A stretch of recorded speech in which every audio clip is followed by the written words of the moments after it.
다음은 유튜브입니다. 김명훈님 반갑습니다. ABL 바이오 들어왔네요. 3만 원에 30%입니다. JP 모건 헬스케어 컨퍼런스에 대한 기대감으로 샀는데 계속 하락입니다. 손실 보고 팔아야 될까요? 이렇게 답답한 마음을 좀 남겨주셨습니다. 오늘 종가를 보면 답답하죠. 24,500원에 거래를 마쳤습니다.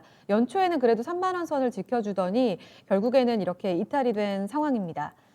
11월 달에는 코로나19 항체 치료제 개발 무산됐다는 뉴스 있었고, 김동현 전문가님, 그래도 1월에는 이 JP모건 헬스케어 컨퍼런스 기대감 있지 않았습니까? 네. 왜 이렇게 뭔가 성과도 없었고 아쉬웠는지, 주가는 왜 이렇게 답답할까요? 이 코로나로 인해서 비대면 행사가 돼서 네. 다 축소가 된 겁니다. JP모건 헬스케어 컨퍼런스 같은 경우에는 사실 이제 말이 컨퍼런스지 영업장이거든요. 네. 그런데 이게 코로나로 인해서 온라인으로 진행이 되다 보니까 대면 영업이 제대로 진행되지 못했고, 그리고 기술 수출 같은 경우에는 파이프라인에 대한 충분한 브리핑을 하고 거기에 대한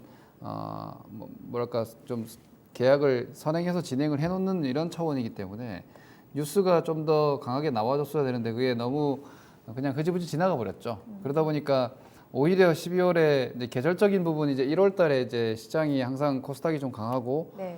거기에서 바이오들은 항상 꿈을 꾸니까 그런 기대감이 12월에 많았는데 그게 JP모건 헬스케어 컨퍼런스도 너무 특별하게 기술 수출 건들도 없고 그냥 쓱 지나가 버리다 보니까 이번에 1월 달에 바이오주들이 대부분이 좀 많이 밀린 것 같아요. 제가 볼 때 ABL 바이오를 그런 어떤 이벤트성으로 보셨다면 사실 다분히 기술적 접근을 하신 것 같은데 기술적 접근 전략상으로는 이미 실패해요. 그래서 이 종목에 얘가 가지고 있는 세 가지 플랫폼이나 혹은 한 가지 파이프라인이나 이런 데 대한 기대감을 가지고 이중항체 기술을 계속 장기적으로 뭔가 성과가 나올 때까지 기다리는 네. 이런 제약 바이오 산업에 혹은 특정 기업에 장기적인 롱텀 투자를 하는 관점이 아니시면 제가 늘 말씀드린 바이오는 기술적 트레이딩을 해야 된다라고 늘 강조를 하는 게 셀트리온을 다들 꿈꿔요. 근데 셀트리온이 정말 적은 확률이었잖아요. 네. 제2의 셀트리온은 지금도 없습니다. 신라젠이 제2의 셀트리온이 될 것처럼 했지만 거의 지금은 이 상폐될 위기에 처한 종목이 됐죠. 그 이후에 사실 제2의 셀트리온은 없어요. 근데 수많은 바이오 투자자들이 제2의 셀트리온을 꿈꾼단 말이에요. 언제까지 꿈꿔야 될지 그건 얼마나 이 기업과 R&D에 대한 이해와 공부가 있느냐에 따라서 다르겠지만 우리나라 바이오 기업들이 중간중간에 앞으로도 성과들이 분명히 나올 거예요. 네. 왜냐하면 한국에 이 엄청난 인재들이 바이오 산업에 많이 가 있기 때문에 산발적으로 성과가 나오겠지만 그게 어느 종목이 될지는 지금 우리는 알 수 없으므로 네. 세력들의 정보력에 기대하죠. 그 세력들의 정보력이라는 건 돈이에요.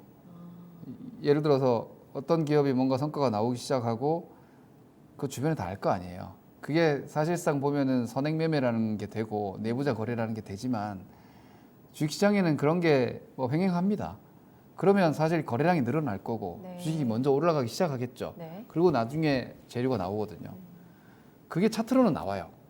그래서 뭔가 알 수 없는 내용은 사실 주가가 좋아지기 시작하면 그때 잡고 안 좋아지면 팔고 이렇게 해야 되는데 ABL 바이오 같은 경우에는 일단 단기 흐름이 깨졌고요. 그러면 이 주식은 지금부터는 기대를 언덕이 그냥 박스 하단밖에 없어요. 크게 보면은 하단이 2만 원이고 상단이 4만 원이고 이렇게 돼 있거든요. 네.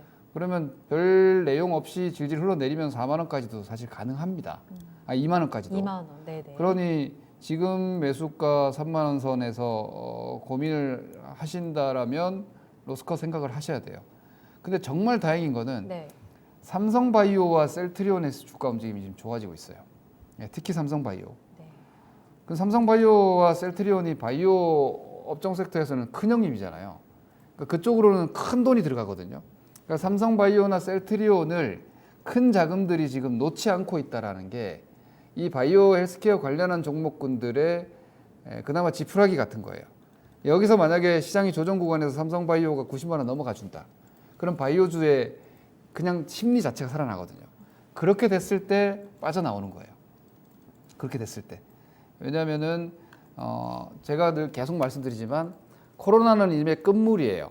아직 언제 잡힐지는 모르겠지만 주식시장에서는 이미 코로나라는 재료는 소진이 됐어요. 그렇기 때문에 네. 바이오 헬스케어 주식들에 대한 아주 높은 멀티플을 주던 기간이 지나가 버린 겁니다. 그러니까 다시 또 코로나 같은 새로운 질병이 생기지 않는 이상은 네. 그로 인해서 다 같이 확 올라왔던 바이오 관련주들은 일단 한 거품이 꺼져 버렸기 때문에 네. 정고점을 기대하지 마시고 이번 12월 말 내지는 1월 하락에 대한 중턱 쉽게 낙폭이 50% 드릴게요.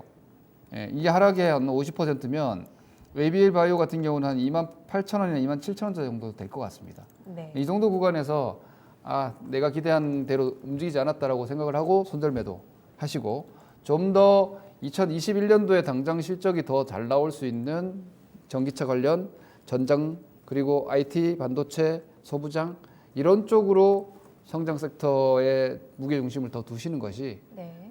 이 손절을 더 빨리 회복할 수 있는 방법이 될 것 같으니 바이오에 대해서는 좀 더 철저한 기술적인 대응을 저는 좀 더 권장드리겠습니다. 지금 2만 원도 손절 라인으로 적용이 된 건가요?